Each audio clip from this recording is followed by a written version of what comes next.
Yeah, I spoke with a parent who was at that board meeting last night. He's upset that the board even allowed something like this to happen, but it didn't stop there. That known Proud Boy member eventually showed up at the pastor's house who founded the Landing Spot youth group and started threatening him as well as members of the church. Now they're speaking out. Every single student that I saw step up at that board meeting was in support of the Landing Spot and spoke to how the Landing Spot has saved them.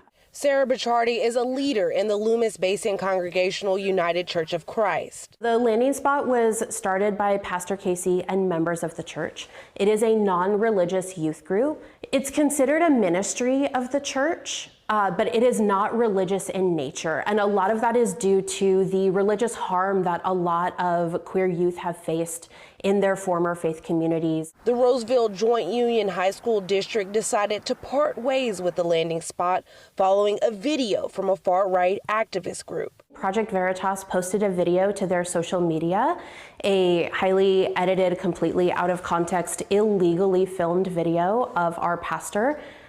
He thought that he was meeting with two parents of a transgender youth, and they filmed that conversation.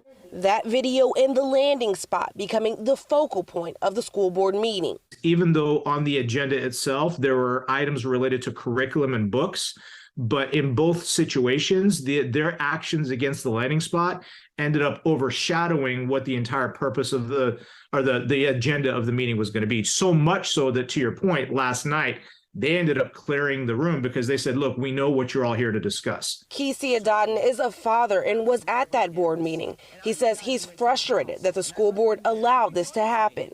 This Jeffrey, whatever his name is, he comes up to speak. And the moment he got up there, and you've seen, I don't know if you've seen the recording, but he starts to spew all of his hate, all of his stuff. He's flashing his white supremacy symbol, and everybody was like, okay, that's it, they're done. So people start responding to him, which just fed into what he was there to do.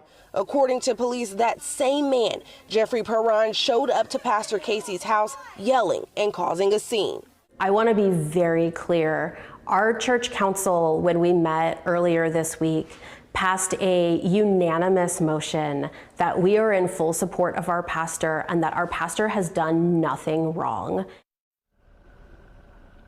According to police, Perrine was arrested last night, but he was released and only giving a citation due to what happened at the pastor's house. Now, we also did reach out to the school board to try and get further comment, but haven't heard back from them just yet.